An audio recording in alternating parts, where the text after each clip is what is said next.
Hello, welcome to Kate's Egg. Today is the last day of seeding for 2021. We're seeding spring wheat. We did a bunch of lentils this year, and this is my first spring wheat video actually, and our last day we didn't do as much spring wheat as we did lentils, but this is the field, and as you can see, the drill with Darcy in it is over there.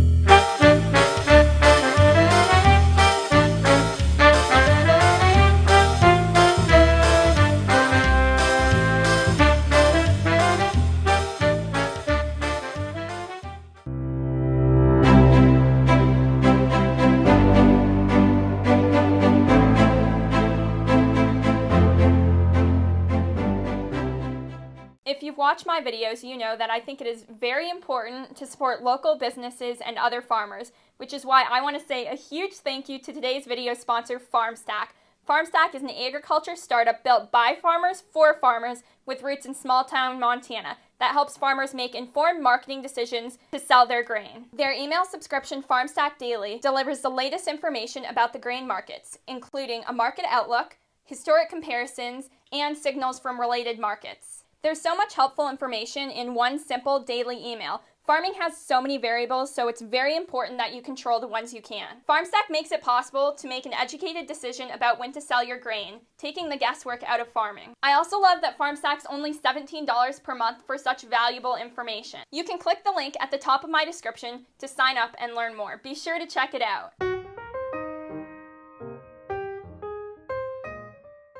Now I'm going to ask my grandpa, who's been farming for over 75 years, his thoughts on Farmstack. Do you think that the daily Farmstack email would help farmers make better decisions about when to sell their crop?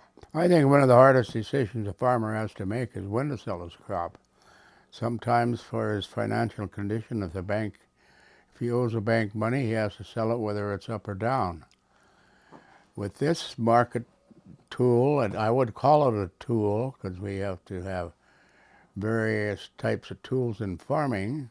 With this type of tool, a farmer gets a good idea whether the market's on up or down, what the percentage of it has went up or down. I think it's a good way to look at it. I have been selling wheat for many, many years, and I think it's one of the biggest decisions I've made. Some were good, some were bad. But any information you get on the market is a plus for a farmer, because that's the main thing he has to keep him in operation.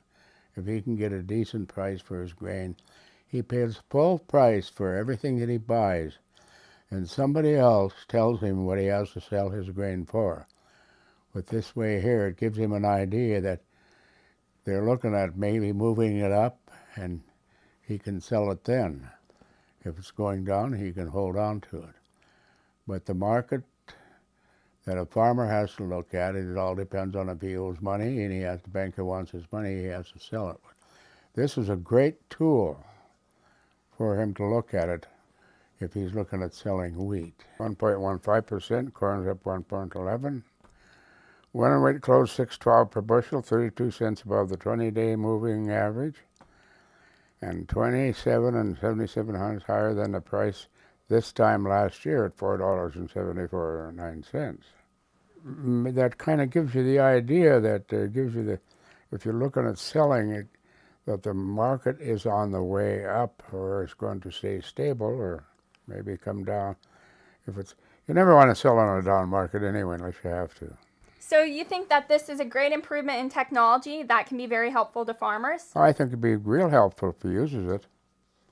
Any tool he can get like this to market his wheat, or whatever grain he has, is a big plus. In Montana, the most you hear about is wheat. In the farm magazines mostly carry corn. We don't have much to do with corn in this country. Oh, so there's not a lot of resources to find this information, and also farmers are very busy, so this is something that you can just pull up on your email. And Grandpa, farmers are always out in their field or doing constantly different types of things, so if you can just pull this up and have the information, it could be really great. I'll be looking at it to see what it's going to do. The more information you can get on selling wheat, the better off you are. That's the only way you make any money on a farm. Well, that's fantastic advice, Grandpa. Thank you so much.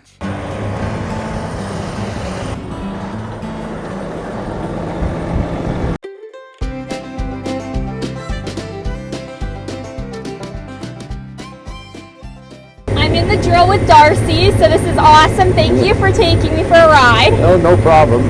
And this is the last day of seeding for 2021. So you're seeding spring wheat. Yeah. What variety of spring wheat? I think this is 166 or something. It's a Clearfield seed. Cool. Yeah, the last one. Well, now we'll have fall seeding coming up in September. Oh yeah. Oh, I guess that would still be. Yeah. Last day of spring wheat seeding for 2021. I completely forgot. Yeah. It seems like it'd be a different year. Yeah.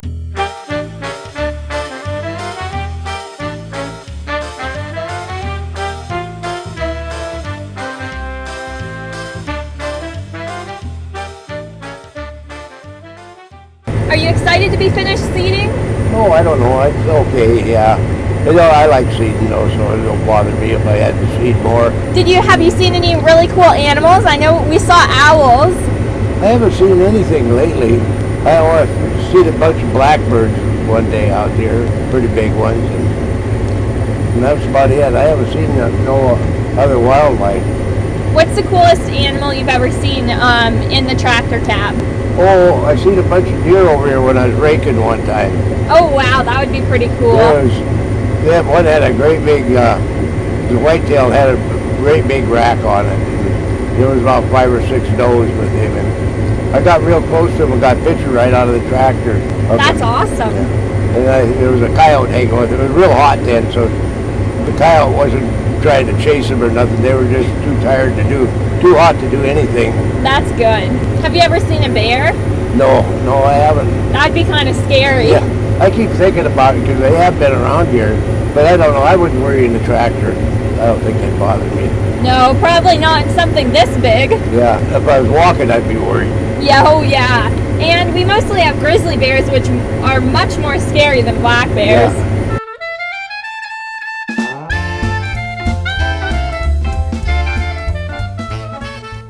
What do you think was the hardest challenge in seeding spring wheat and lentils this year? Nothing really. It all went real smooth. We had a couple breakdowns. I hooked some wires on the cart that we should have put up earlier that day. I seen they were coming loose and kind of let it go, and the tire hooked it when we turned, and we pulled them apart, so we had to put them back together. But that wasn't a real big deal. No big problems or anything. That's really good. That's what we always want. Yeah, because when you break down, it's always hard. It takes time to fix it and everything. Yes, definitely. And it puts you behind, so you don't know what's going to happen with the weather. Yeah, no, this has been real good.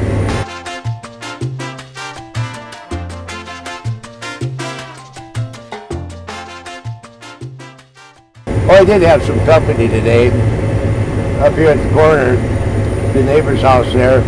I stopped because it was wet, and I knew I'd plugged up one of my chutes on there, so I stopped to clean them out, and I felt something against my back. I turned around, and here 2 dogs come to visit me. Oh, really? Oh, my gosh. They were real friendly. They sat and watched me and wanted me to pet them, and I petted them, and I took off, and they went home. That is great. Well, that's better than having coyotes or something like that. Yeah, I've seen them dogs before. They think they have company, and somebody come to see them. Well, I was supposed to see that. Well, that's wonderful.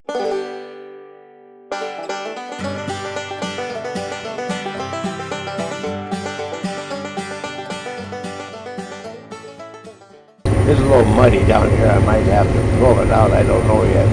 Oh, it is a bit muddy. I've already seeded around it, so I really don't have to seed through the mud. If it gets too bad, I just pull everything out of the ground. It's already been seeded, but we usually go along the water, the low spots like that, and then we seed through it again. Would that be something you could get stuck in? You could. I don't think it's that bad right now, though. A couple of days ago it could have been. I seen where the spreaders yesterday sunk down. Well, he sunk down right there, and then I seen some tracks from your dad sprayed here where he sunk down. But it's a lot drier now. Yes. It's still a little damp.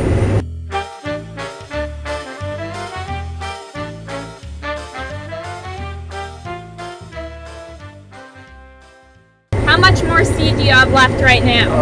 I'm not sure how much I got seed on. It's that front monitor, they goof it up on me, and sometimes it works and sometimes it doesn't. I'm just about out of fertilizer in the center tank, but I got the back one that's full. And the seed, I'm not sure. Like I say, the little sensors in there been goofing up the last couple of days. We got to take a look at them when we're done sometime this summer.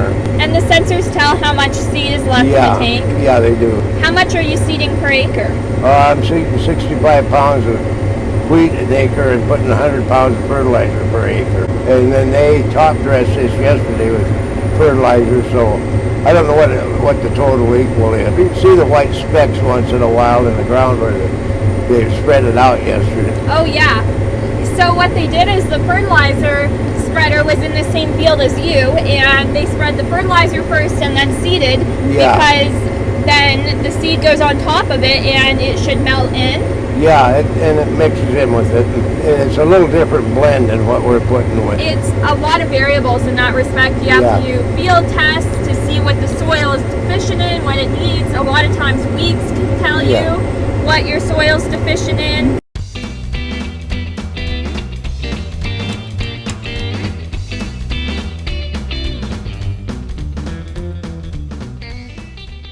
This field has a lot of coulees, so how do you prepare to go seeding in this field, or what are your techniques in this field compared to the other one? It's pretty much the same. The only thing where these little coulees are, I work them ahead of time, because when your drill goes through, it actually comes out of the ground when you go through one. So this way you're getting them seeded. Oh yeah, that's really good. Now I'm going to cut this field out because it's grass here, so I'm going to cut it off here. That's a little muddy. I don't want to turn the corner. I got to come in straight, so I have to pull out and circle around.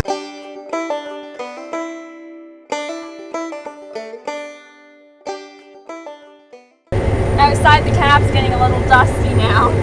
What's that? Oh yeah. I remember one time in combining, there was so much dust from the combines in front and we were all right up next to each other. We actually had to stop because it was a full, kind of like a whiteout, but with dust. Yeah, I've had that when I've been plowing. It gets so dusty behind you, you can't see where you're going. No, and that's never good, and especially even when the combines was dumping on the grain cart. Yeah.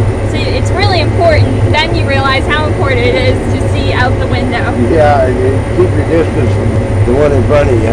And plus it plugs your radiator up and stuff too. Oh yes, definitely, and especially the 9610 because it's got kind of worn out seals. Yeah, that's a bad one for collecting the dust in there. So my temperature gauge always goes right to the top, and then someone has to come and bring the service truck and blow it out. Yeah, I've had that with the tractors though too, where you have to stop and blow them out.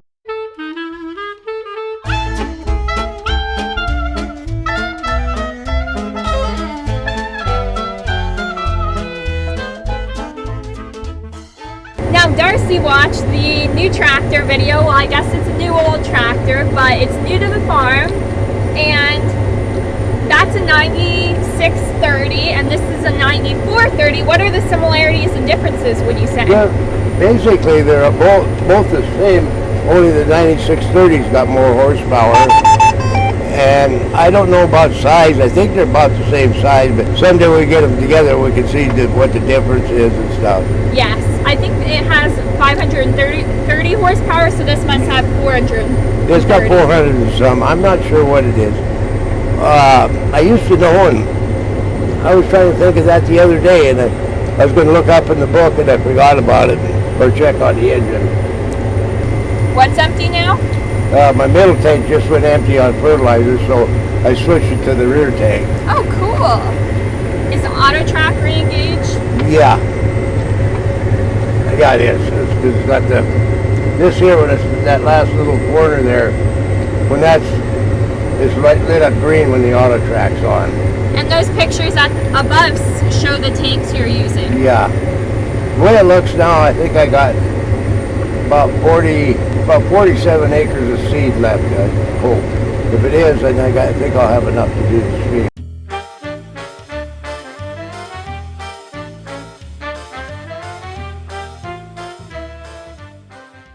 So this is a 150 acre field? I'm not sure what it is. It's somewhere around there. I think so. And how many acres do you think you have left? I'm just guessing about, probably 47. It'll be close with the seed then. Yeah, it'll be real close. So what would you do if you had 7 or 10 acres left? Well, we'll have to get more seed. We'd have to get probably about 12, 15 bushel. I'm hoping they don't have to. No, because that's a lot of work, so... Yeah. As I told him before, I said, don't get any more seed because let's get down there, and even if we have to stop for a bit to get the seed, we're not having to bag it up and then forget what it is, and then it sits and goes to waste. Yes, definitely. This takes a little more seed because all these coulees and stuff, you got to work separate and then go over it again. And these coulees are a little more challenging to combine also, you have to cut around them. Yeah, they usually cut around them, and then instead you don't go through it with the combine. No, not at all. That'd be very bad. Yeah, you wouldn't be able to, you'd miss a lot.